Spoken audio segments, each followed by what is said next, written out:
coronavirus shutdown has hurt businesses around the world, and they could be looking to China for investment. This would not be good.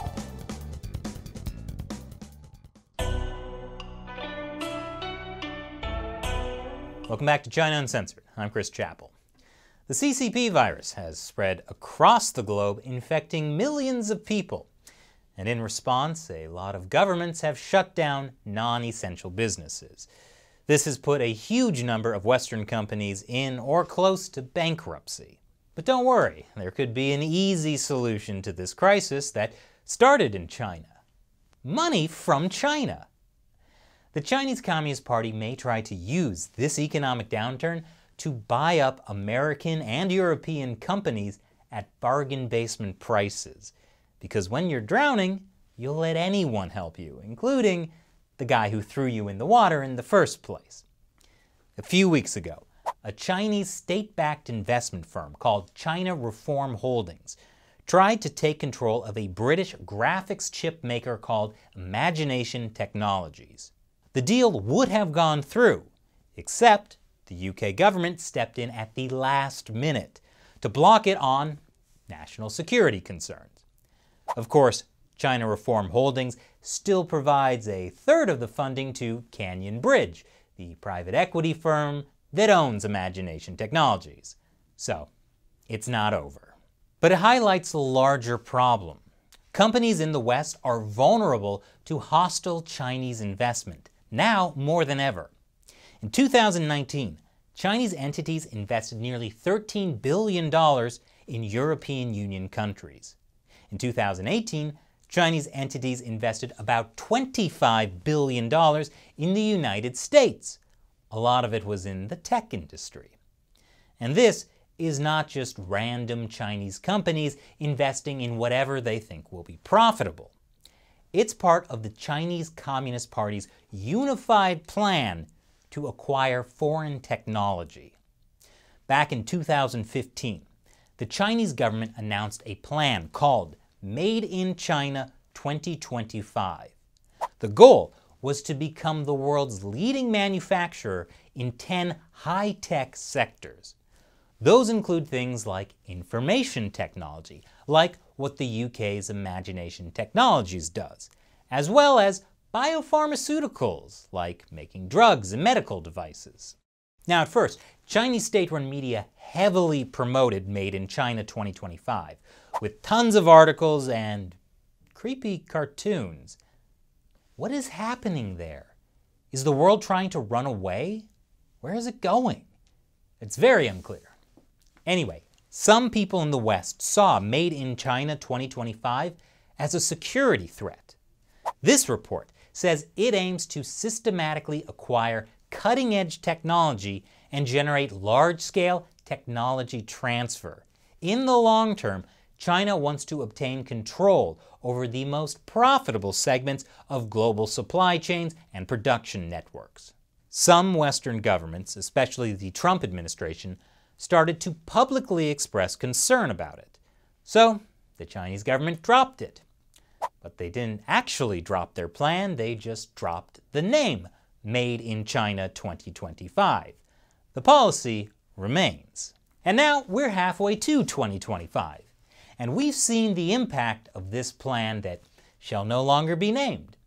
We've especially noticed it recently with China now being the world's major producer of ventilators and respirators that have been in such short supply. The key danger now is that with US companies feeling the crunch, they're more likely to turn to any investor for money, even investors with ties to the Chinese Communist Party. This report from the Rhodium Group on March 30th says that some Chinese firms are positioned to take advantage of the sharp drop in global company valuations. It makes sense, because after the 2008-09 crisis, Chinese firms ventured out to acquire discounted assets around the globe, especially those with strategic utility. The good news is, some governments are more aware this time. Fool me once, shame on you. They fooled me, we can't get fooled again. It seems the Trump administration has adhered to those words of wisdom. In the United States, the government has woken up to the national security implications of losing sensitive capabilities to China. The Committee on Foreign Investment in the United States, CFIUS, now plays a very active role in screening potential takeovers on national security grounds. But despite that, a lot of Chinese investment in the U.S. has continued as Chinese investors shifted some of their venture investments to industries and technologies that aren't drawing as much scrutiny. And the European Union doesn't even have an equivalent of CFIUS. Each country is left to fend for itself, and many of those countries have been stupid. Italy, Greece, Portugal. I'm going to stop there or else this episode will get too long. But I do also have to mention how many European countries are still willing to have Chinese state-connected company Huawei run their 5G networks, despite US warnings over security concerns. But more investment from Chinese companies means more control by the Chinese state. Remember, every major Chinese firm has a Chinese Communist Party secretary. And if a Chinese company has made it really big, that's because it had lots of connections with the party along the way. There's no such thing as a completely private Chinese company. And that's why Western governments would be smart to keep a closer eye on Chinese investment during this crisis, and figure out a way to help their own domestic companies without relying on China. And now, I'll answer a question from a fan who supports China Uncensored on Patreon. Charlie Matsubara asks, what do you think about the proposed Chinese digital currency? Will it really pose a threat to dollar supremacy? Wow, that's a good question, Charlie. Probably merits its own episode. But the short answer is China's digital currency would allow the Communist Party to have total control over the money. They already have a lot of control now, since most transactions are being done through Alipay and WeChat Pay. But a true digital currency would make it absolute. The CCP could easily monitor all transactions and credit or remove money from anyone's account at any time. Speak out against the CCP's coronavirus cover-up? Now all your money's gone.